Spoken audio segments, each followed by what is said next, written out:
Hello everyone, I'm Eylon Levy. This is the daily briefing of the Israeli Citizens Spokesperson's Office. We are live on YouTube, Instagram and Twitter. Please start submitting questions in the chat. Today is day 254 of the October 7th war. 8 months after October 7th, the Hamas terror army continues to fight. Hamas continues to attack Israelis. Hamas continues to promise more attacks in the future, and Hamas continues to hold 120 hostages in its terror dungeons. Israeli soldiers, many of them reservists with ordinary lives before this war, are paying a heavy price for this war. On Saturday, 8 Israeli soldiers were killed in an explosion while they were inside their armored combat engineering vehicle. It was the deadliest incident for Israeli soldiers in Gaza in nearly 6 months. Also over the weekend, 2 Israeli reservists were killed in northern Gaza. A few days before that, 4 Israeli soldiers were killed in Rafah in a booby-trapped building. What does all of this tell us? It tells us that the price that the people of Israel are paying to live as a free people in their own land is painfully high. It tells us that the threat from Hamas is all too real. It tells us that Israel has no choice but to continue to fight Hamas until Hamas's military and government capabilities are destroyed, until the hostages come home, all the hostages, and until Hamas can never again threaten Israel. And nearly 9 months after the October 7th massacre, Israel still has the support of the free world. And don't let anyone tell you that Israel is alone. Just days ago, Italy hosted the leaders of the G7. That's the club of liberal democracies, including the US, UK, Germany, France, Canada, Italy, and Japan. They said unanimously, "We express our full solidarity and support to Israel and its people, and reaffirm our unwavering commitment towards its security." The world's democracies know something. Israel is fighting a just war to protect its people from the barbaric terrorists threatening to do October 7th again and again until Israel is destroyed and we are all dead. The G7 leaders also did something the UN has never done. They condemned Hamas. They condemned Hamas for its continuing use of civilian infrastructure, for its military activities, and its failure to separate and distinguish itself from civilians in Gaza. What does that mean? It means the world's democracies slammed Hamas for operating out of schools and homes and mosques and hospitals, putting Palestinian civilians in danger.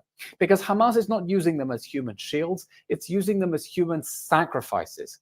Hamas and its psychopath leaders want to maximize suffering in Gaza because they want Western democracies to hate Israel and join its war to destroy our country. But the free democracies of this world stand with Israel.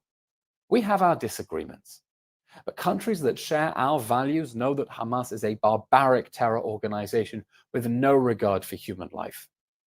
The G7 demanded that Hamas fully and unequivocally accept Israel's hostage release proposal. In other words, Hamas needs to stop haggling and say yes to the deal on the table. We want all of our people out of the Hamas terror dungeons. There will be no one left behind. As intense fighting continues in the Hamas stronghold of Rafah, Israel has announced additional measures to increase the amount of aid yet again that can reach Rafah and everywhere else in Gaza. The IDF announced it would pause military activity along the road from the Kerem Shalom crossing to the main north-south road in Gaza, every day from 8 a.m. to 7 p.m. until further notice. Israel's crossings with Gaza are open, including the new ones it opened this war. Israel is flooding Gaza with so much aid the UN is drowning under it. Israel has flooded Gaza with so much aid that there is a backlog of 1,000 trucks worth of aid sitting inside Gaza that the United Nations has not picked up. There's no room to offload anymore. The UN needs to stop lying about Israel's efforts and instead get to work scaling up its operations so that it can deliver the aid that is going in. Today is the Muslim holiday of Eid al-Adha, and I'll take the opportunity to wish an Eid Mubarak to any Muslim followers. I saw a New York Times headline today. On Eid al-Adha, Gazans mark another somber holiday amid war. It's not an easy time for Muslims in Gaza, but there's something the New York Times didn't think to tell you about the hardships that people in Gaza are facing. Hamas is holding 5 Muslim Israelis hostage in its terror dungeons. How do you think their holiday is going? How's it possible to leave that out of the article? I'll tell you something else the New York Times left out. According to Khalil Shkaki, the leading Palestinian pollster, a majority of Gazans still think that the October 7th attacks were a good idea. They think the October 7 massacre was the correct decision by their government, Hamas, and they think it was the correct decision because they think the world will reward it for it. As they saw with the governments of Norway, Ireland, and Spain recognizing a non-existent Palestinian state, they think that the barbaric atrocities of October 7th will take their national cause forward. We want a pathway to peace after this awful war. And for that to be possible, de-radicalization must be a part of the vision for a post-war Gaza. It's crazy, but the numbers don't lie. Most Gazans still think this war was a good idea. For peace, the world must help Palestinians realize that terrorism is a dead end so that their leaders never declare war on Israel again, like they did on October 7th. Meanwhile, in the north, Hezbollah in Lebanon continues to attack Israel with rockets, anti-tank missiles, and suicide drones. 60,000 Israelis have been displaced from their homes close to the Lebanese border, homes that are being destroyed, displaced for 8 months now, stuck in hotels around the country. The Israeli government has been clear for months. Hezbollah must back off, or Israel will have to push it away. Israel wants to resolve this situation with Lebanon diplomatically and enable the 60,000 displaced Israelis to return to and rebuild their homes. France is working on its own diplomatic proposal that reportedly includes the creation of a small buffer zone inside Lebanon, an increase of Lebanese troops in the border area. Israeli Defense Minister Yoav Gallant has condemned the French initiative. He tweeted, "As we fight a just war defending our people, France has adopted hostile policies against Israel. Israel will not be a party to the trilateral framework proposed by France."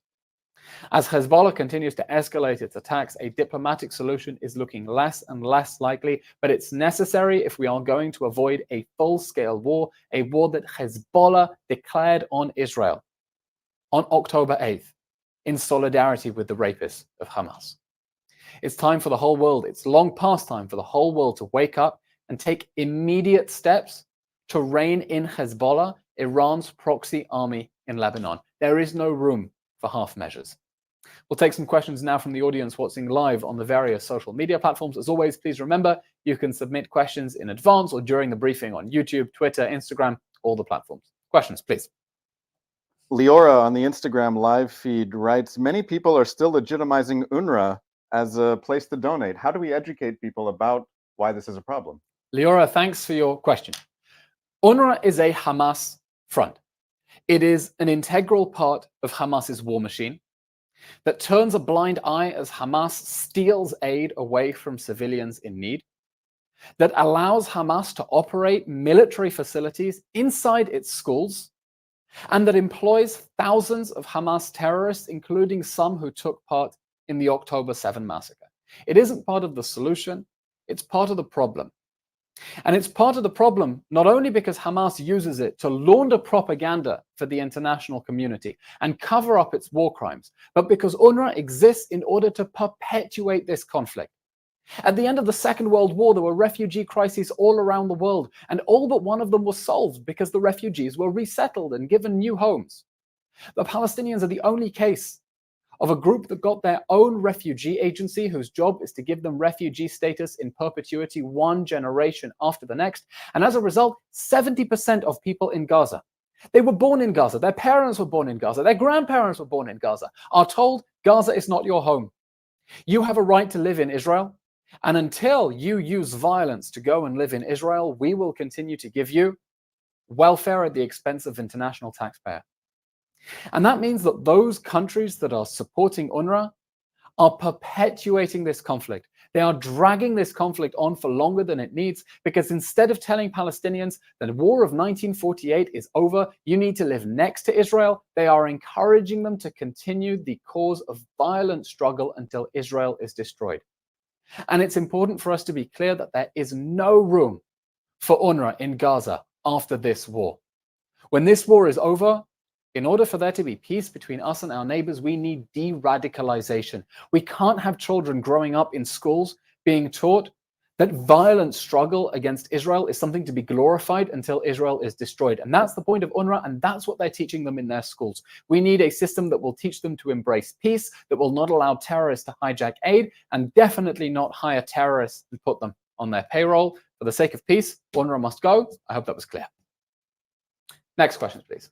A related question from Ariel, who wrote just now on Instagram Live. What type of leadership can be envisioned in Gaza after the war? Who in the PA would be able to bring a healthy leadership with a potential international coalition? That's a good question, Ariel. The question of who will govern Gaza the day after is not a simple one. Israel has been clear. It won't be us. No one wants Israel to govern Gaza. It definitely won't be Hamas, after the way they militarized the whole Gaza Strip to build a war machine against us. But it can't be the Palestinian Authority either. The Palestinian Authority isn't able to impose security in Jenin, in areas under its own control. It is completely ill-equipped to impose order in Gaza. Definitely when the Palestinian Authority agrees that most people in Gaza are refugees who should not be given health and education services from the PA and should instead be reliant on international taxpayers instead. I think Israel would like to see local leaders from inside Gaza take responsibility for their communities, make sure that aid reaches the people who need it, and commit to rebuilding Gaza in a sensible way. Now, I don't know who that's going to be, but I'll tell you this. If the world wants us to have peace, and we really, really, really want peace, and for this cycle of war to stop, we need a generation of Palestinian leaders who will be brave enough to turn to their people and to the protests around the world and say, no, no, no, no, no. Stop saying globalize the intifada. Stop saying from the river to the sea, because that means destroying Israel. And we don't want to destroy Israel. We want to live next to Israel in peace and prosperity. And until we have Palestinian leaders who are able to do that, we're going to be condemned to a cycle of violence. That is why the decision by the governments of Norway, Ireland, and Spain to recognize a Palestinian state that doesn't exist as a reward for October 7th is so dangerous, because it tells the Palestinians that if they commit more atrocities and more terrorism, the world will reward them instead of punishing them. So we need you watching around the world to put pressure on your governments. Take steps that will embolden Palestinian leaders who accept Israel's right to exist and want to coexist with it, and stop giving perverse incentives to terrorists who want to burn, rape, and abduct Israelis, because that is exactly what the governments of Norway, Spain, and Ireland are doing. It can't go on, and no one should tolerate it. This question is from Avraham on Twitter. He writes, Ambassador Erdogan said Israel is considering leaving the UN. Lately, the UN has become the diplomatic branch of Hamas, given their funding of UNRWA, political support for the Hamas ceasefire positions. What are the pros and cons of Israel staying at the UN? Does Israel have a red line? I'm not aware of any plans to leave the United Nations. It is a deeply flawed, some would say institutionally anti-Semitic organization, one in which the world's dictatorships and tyrannies find one thing they agree on, and that's ganging up on the Jewish state, and they do it very well, and they've managed to hoodwink the world's democracies into thinking that just because you have UN on your business card, that gives you moral authority, even as they cover up for Hamas. But like it or not, as long as it exists, the United Nations is the international forum in which all nations are a part. And Israel doesn't want to be a pariah state. Israel wants to embrace its rightful place among the family of nations, and that is the stage where you fight. And that is the stage where you fight back against the propaganda, where you build alliances, and we have friends. And our role is not to fall into some slump and thinking we're alone. Just look at that powerful statement from the leaders of the G7, reaffirming Israel's right to defend itself against Hamas. Israel needs to work together with partners around the world, and we have them, and our allies exist to help them understand why Israel is fighting, help them stand with us for human rights, for freedom, against terrorism, instead of trying to think that we can wage war on the whole world, even though the United Nations, again, a deeply, deeply flawed organization in need of some deep-seated reform. Our last question today just came through from Carrie on our Instagram Live. How do we collectively address the growing anti-Semitism happening in the diaspora? None of our governments are protecting us. First of all, you need to raise awareness with your governments, because people are not aware of what is happening. People do not know how scary and dangerous it is to be Jews, how much security there is around communal organizations, how much people feel afraid to enter city centers when there are these massive protests. you have to bring it to their attention. And I think people are beginning to understand. We're seeing some people, even on the left, beginning to understand the deep, deep sickness of anti-Semitism. Most people in most countries around the world, at least in the West, are fundamentally decent, law-abiding people who want to stand up to hate and intolerance. And you need to help them understand why globalize the Intifada means kill Jews and Israelis wherever you find them.